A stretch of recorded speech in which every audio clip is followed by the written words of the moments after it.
నమస్తే, welcome to our channel. నేను మీ పద్మావతి. ఈరోజు మనతో పాటు ప్రముఖ ఆధ్యాత్మికవేత్త మరియు ఆస్ట్రాలజర్ గణపతి దత్త ఉపాసకులు మురళీధర్ శర్మ గారు ఉన్నారు. మరి ఆయనతో మాట్లాడి మీనరాశి వారికి ఏ విధంగా ఉండబోతుందని తెలుసుకునే ప్రయత్నం చేద్దాం. మరి మీరు కూడా చూసేయండి. నమస్కారం గురువుగారు. మహాదేవ.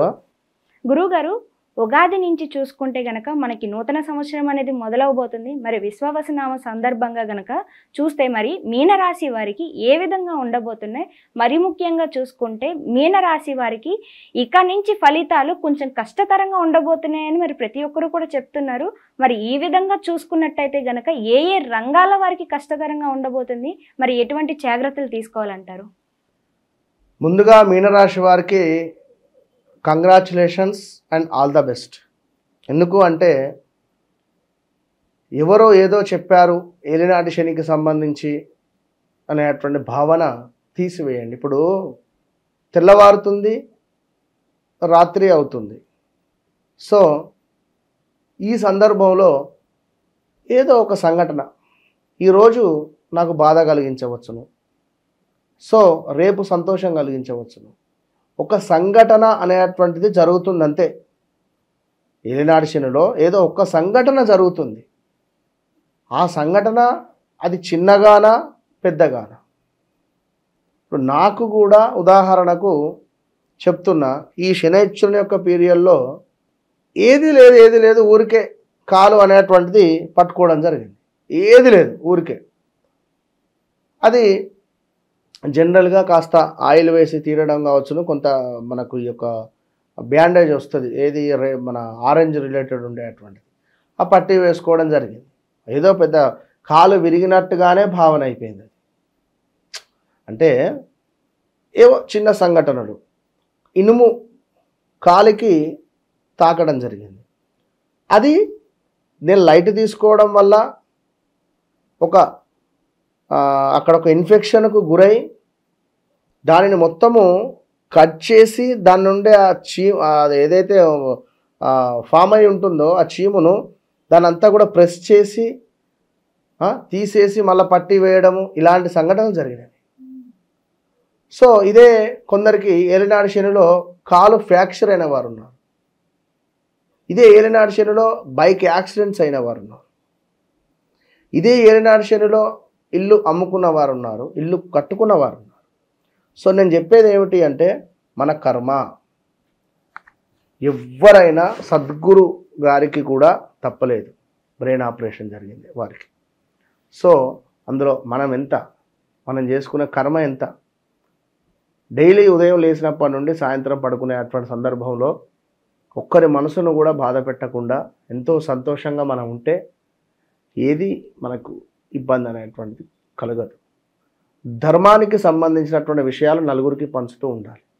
సో ఇక్కడ ఇదే ఏలినాటి శనిలో వివాహం జరిగి డైవర్స్ దాకా వెళ్ళినటువంటి వారు ఉన్నారు. ఇదే ఏలినాటి శనిలో వివాహం జరిగి ఇద్దరు అమెరికా వెళ్ళి సెటిల్ అయినటువంటి వారు ఉన్నారు. కనుక ఒక చిన్న సంఘటన అనేటువంటి జరుగుతుంది, ఏదో జరుగుతుంది. అది జరిగిన సందర్భంలో ఇక అదే జరుగుతుంది అనుకుంటే అదే జరుగుతుంది. యద్భావం తద్భవతి. కనుక అలాంటిది ఏం పెట్టుకోకండి. షష్టగ్రహ కూటమి ఏర్పడుతుంది మీ మీనరాశిలో. కనుక ఎలాంటి ఇబ్బంది పడకండి. మీకు ఏ గ్రహాలు యోగించుతవి, ఏ గ్రహాలు యోగించవి అనేటువంటిది మీరు చూసుకోవాలి. ఎందుకంటే గురుపాలిత శనిపాలిత గ్రహాలు అనేటువంటివి ఉంటవి. కనుక మీ జాతకరీత్యా నడిచేటువంటి దశ అంతర్దశలు, మీ డేట్ ఆఫ్ బర్త్ పుట్టిన సమయం ఏదైతే ఉందో మీకు నడిచేటువంటి దశ అంతర్దశలు చాలా అద్భుతంగా నడుస్తూ ఉంటే ఏం కాదు, మీకు ఏది అవసరం లేదు. సో ఇదే మీనరాశికి సంబంధించి ఇప్పుడు ఒక అద్భుతమైనటువంటి అవకాశం వస్తుంది. ఇప్పుడు ఉదాహరణ కొన్ని మూవీస్లో అవకాశాలు ఉండేటువంటి హీరోయిన్స్ ఉన్నారు. వారు ఇప్పుడు బ్యాక్వర్డ్ అంటే వెనక్కి వెళ్ళినటువంటి వారు ఉన్నారు. కొందరికి అద్భుతమైనటువంటి అవకాశాలు వచ్చి ఆ అవకాశాలు వచ్చినప్పటికీ కూడా ఆ మూవీస్ హిట్ కాని వారు ఉన్నారు.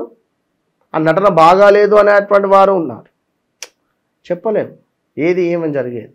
కనుక ఎవరు ఎలాంటి కంగారు పడాల్సిన పని లేదు. శనైశ్వరుడు మీకు అంతా మంచిగా చేపిస్తాడు.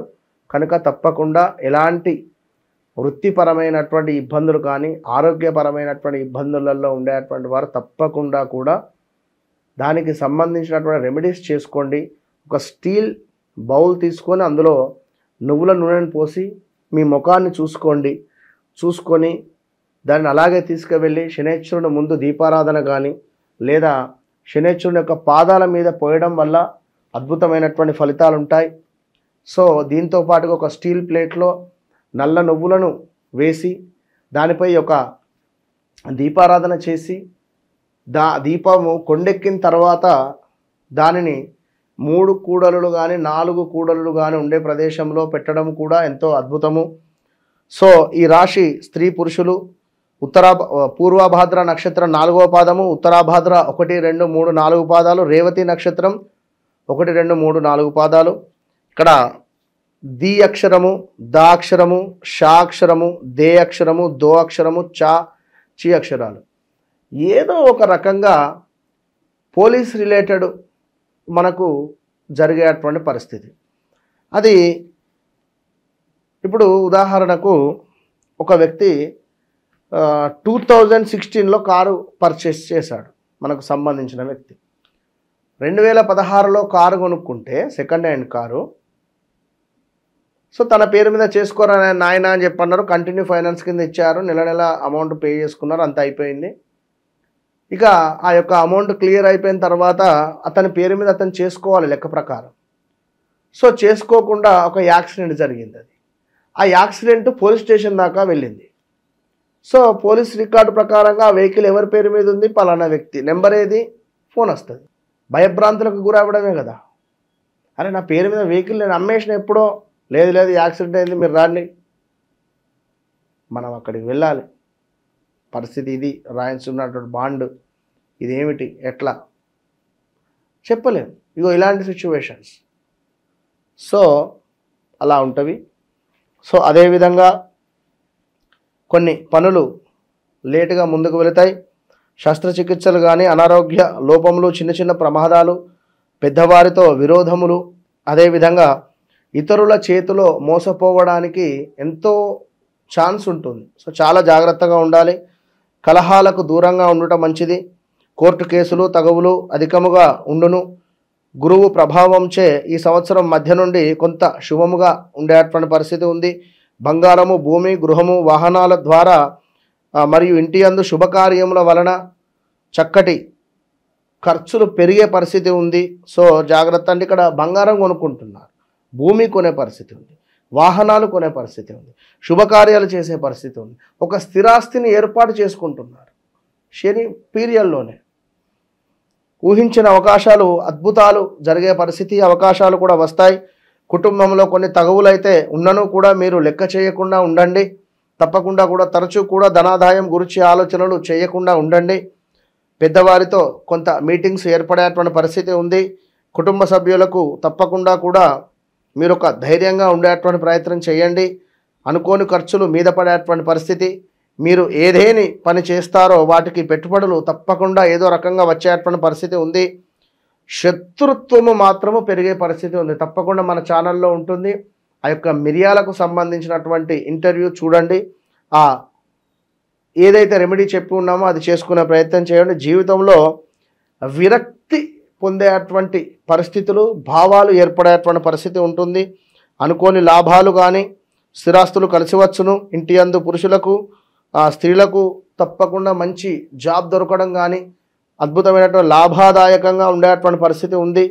అదేవిధంగా ఎవరైతే రాజకీయం రిలేటెడ్ ఉండేటువంటి వారికి కొంత మైనస్ వాతావరణంగా ఉంది. ఎప్పుడూ తరచూ కూడా ఆదాయం గురించే మీ యొక్క అన్వేషణ అనేటువంటిది ఉంటుంది. మీ ప్రమేయం లేకుండా కొన్ని సమస్యలు పరిష్కరించబడుతూ ఉన్నాయి ఇక్కడ. సో మీనరాశి వారు ఎలాంటి ఆందోళన చెందొద్దు. మన వద్ద తప్పకుండా కూడా చండీ హోమం నిర్వహించే పరిస్థితి ఉంటుంది. ప్రతి నెలలో కూడా ఈ చండీ హోమంలో మీ గోత్రనామాలకై కావచ్చును, ప్రత్యక్షంగా కానీ పరోక్షంగా కానీ ఒక్కసారి కూర్చునే ప్రయత్నం చేయండి. లేదా 12 నెలలకు సరిపడా మీరు మీ యొక్క గోత్రనామాలు ఇచ్చినా కూడా 12 నెలలు 12 చండీ హోమాలంటే ఎంతో అద్భుతమైనటువంటి విశేషమైనటువంటి ఫలితము మీ సొంతము. కనుక మీనరాశి వారు ఏదో మాకు ఈ యొక్క అష్టమ ఈ యొక్క 6 గ్రహాలు కూడా మా యొక్క లగ్నంలోనే మా యొక్క రాశిలోనే కలుస్తున్నవి కనుక ఈ యొక్క అరిష్టం ఏదైనా ఏర్పడుతుంది కావచ్చు, ఈ యొక్క అష్టగ్రహ కూటమి వల్ల అనేటువంటి భావన ఏం చెందకండి. మీరు ఏదైతే ఊహించుకుంటారో అదే జరిగే పరిస్థితి ఉంటుంది. యద్భావం తద్భవతి. కనుక నేను బాగున్నాను, బాగున్నాను, ఇంతే, నాకు ఈ పని జరుగుతుంది. ఖచ్చితంగా పడుకునే ముందు 1కి 10 సార్లు అనుకోండి. మంచి విషయాలనే మీరు చర్చించే ప్రయత్నం చేయండి. ఎంతసేపు నెగిటివ్ మైండ్ సెట్తో మైండ్ కూడా నెగిటివ్ అయిపోతుంది. So all the best. నిజంగా గురుగారు చాలా చక్కగా వివరించారు అయితే మీనరాశి వారికి. దాంతో పాటుగా మీరు చెప్పిన ఈ పూజలు ఏవైతే ఉన్నాయో అవి కూడా చేయించుకోవడం వల్ల మరింత చక్కటి మంచి ఫలితాలను అయితే చూస్తారని మాకు కూడా అర్థమవుతుంది. అండ్ మీకు కూడా ధన్యవాదాలు గురువు గారు ఇంత చక్కగా వివరించినందుకు.